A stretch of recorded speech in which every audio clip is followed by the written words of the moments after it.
افواج نے بڑے سانحے میں تبدیل ہونے سے بچایا، ورنہ خدا نہ خاصہ بڑے پیمانوں پر شہریوں کی اموات ہو سکتی تھیں، یہ انہوں نے کہا۔ پھر کہتے ہیں کہ عوام کو اپنی فوج پر فخر ہے، لیکن افسوس اس بات کا بھی ہے کہ تحریک انصاف کے سوشل میڈیا اکاؤنٹ سے اس معاملے پر پروپیگنڈا کیا گیا۔ خواجہ آصف صاحب کی جانب سے کہا گیا، کہتے ہیں جی پی ٹی آئی والے یہ کہتے رہے کہ یرغمالیوں کو دہشت گردوں نے خود چھوڑا۔ اب جب وہ تنقید کر رہے تھے پی ٹی آئی پر، اسی دوران شور شرابہ شروع ہو جاتا ہے اپوزیشن بینچز کی جانب سے، پاکستان تحریک انصاف کی جانب سے، اور انہوں نے پھر یہ مطالبہ کیا کہ خواجہ آصف سے یہ مطالبہ کیا کہ آپ بتائیں کہ کون یہ پروپیگنڈا کر رہا ہے، نام لیں سوشل میڈیا پر، کون پاکستان تحریک انصاف کا ایسا رہنما ہے یا ایسا رکن ہے یا ایسا ممبر ہے جو یہ پروپیگنڈا کر رہا ہے۔ تو خواجہ آصف صاحب کہتے ہیں کہ نہیں جی، میں نام ان کا نہیں لوں گا، ایوان کا تقدس جو ہے وہ مجروح ہوتا ہے۔ تو محترم خواجہ آصف صاحب، وفاقی وزیر دفاع صاحب، آپ ہی قمر جاوید باجوہ صاحب کا نام اسی فلور پر کھڑے ہو کر جب آپ اپوزیشن میں تھے تو لیتے ہوتے تھے اور کہتے تھے کہ جی کارروائی ہونی چاہیے۔ جب آپ اپوزیشن میں تھے تو آپ اسی فلور پر کھڑے ہو کر فیض حمید کا نام لیتے تھے اور کہتے تھے کہ جی کارروائی ہونی چاہیے، تنقید کا نشانہ بناتے تھے۔ اسی فلور پر کھڑے ہو کر کلبھوشن یادو کا نام لیا جاتا تھا، تب ایوان کا تقدس مجروح نہیں ہوتا تھا۔ آج اگر آپ ٹرولرز کا نام آپ سے مطالبہ کیا جا رہا ہے کہ جو ٹرول کرتے ہیں ان کا نام بتا دیں، تو آپ کہتے ہیں جی ایوان کا تقدس مجروح ہوتا ہے۔ پھر جناب عمر ایوب کا نام لیے بغیر خواجہ آصف صاحب نے کہا کہ ایوان میں ایک شخص ہمیں تانا دیتا ہے کہ ہم فارم 47 کی پیداوار ہیں۔ اس شخص کے بزرگوں نے پاکستان کے آئین کو پہلی بار توڑا، آمریت قائم کی، قوانین کی دھجیاں بکھیریں، لوگوں نے ان کے حقوق چھین لیے، کیا یہ اپنا ماضی بھول چکے ہیں؟ یہ عمر ایوب پر وہ تنقید کر رہے تھے خواجہ آصف صاحب۔ انہوں نے کہا کہ بحیثیت سیاسی جماعت، اب یہ جو میں بات کر رہا تھا نا کہ مجھے ان تقریر سے لگا کہ یہ جو بات کر رہے ہیں یہ وہی بات ہے جو عمران خان کرتے رہے ہیں۔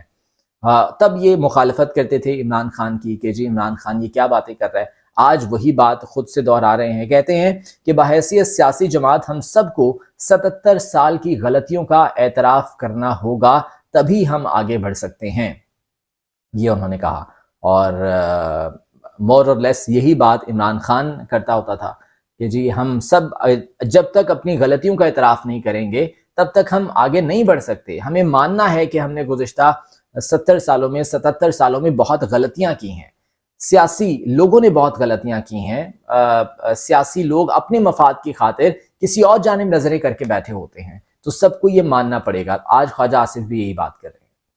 بلاول بھٹو نے تقریر کی، انہوں نے بھی جو ہے وہ یہ بات کی کہ جی national action plan Nawaz Sharif نے بنایا تھا، شہباز شریف اب نیشنل ایکشن پلان 2 کیوں نہیں بناتے۔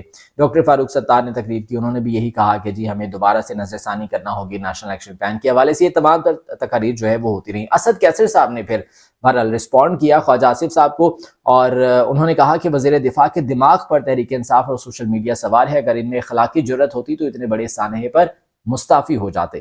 کہتے ہیں کہ یہ سب کچھ پی ٹی آئی کی وجہ سے نہیں بلکہ آپ کی نااہلی کی وجہ سے ہو رہا ہے۔ ہمارے لیے سب سے پہلے پاکستان ہے، ہم اداروں کو مضبوط دیکھنا چاہتے ہیں۔ 26ویں ترمیم کی آڑ میں عدلیہ پر حملہ کیا گیا، جب تک عدلیہ آزاد نہیں ہوگی ملک آگے نہیں بڑھے گا، یہ اسد کیسر صاحب کا جواب تھا۔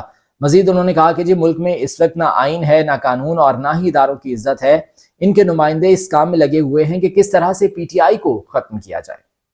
میں نے گزشتہ روز آپ سے عرض کی تھی نا اپنے ویلاگ میں کہ اس وقت تمام تر انرجی شہباز شریف صاحب کی اور پوری کابینہ کی اور ساری حکومت کی اس پر صرف ہو رہی ہے کہ کیسے پی ٹی آئی کو خاموش کروایا جائے، کیسے عمران خان کو خاموش کروایا جائے، بجائے اس کے کہ جو اصل مسائل ہیں، جو ریئل ایشوز ہیں اس ملک کے، جو کہ دہشت گردی بھی ہے، جو کہ مہنگائی بھی ہے، جو کہ بے روزگاری بھی ہے، جو کہ دیگر مسائل ہیں، ان کی جانب نہیں ہے ان کی توجہ۔ ساری انرجی تو کہیں اور ہی اپنی ضائع کر رہے ہیں، ویسٹ کر رہے ہیں۔ اور آپ دیکھ لیں کہ یہ جب سانحہ جعفر ایکسپریس جب پیش آیا تھا تو تب یہ تمام وزراء کابینہ کے لوگ انکلوڈنگ شہباز شریف صاحب سن بٹا سن یہ سب پورا سناٹا تھا۔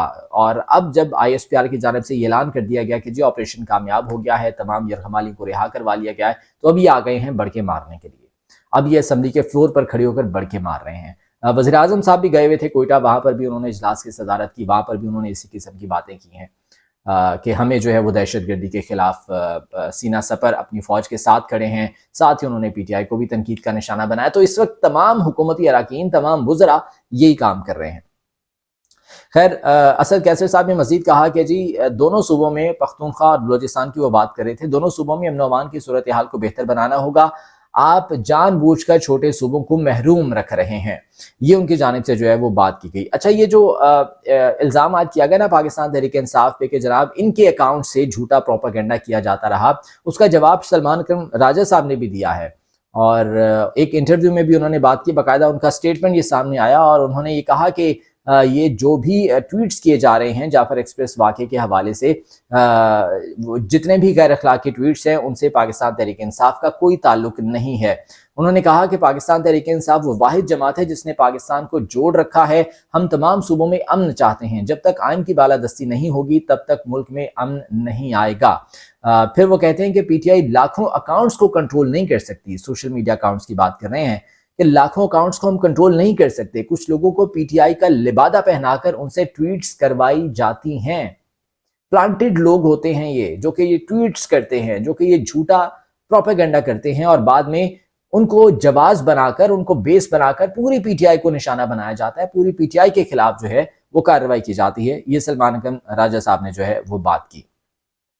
تو یہ جو ہے وہ صورتحال رہی قومی اسمبلی میں. اچھا شیر افضل مروت آج بڑا وہ جوش میں تھے جی، ایکشن میں تھے.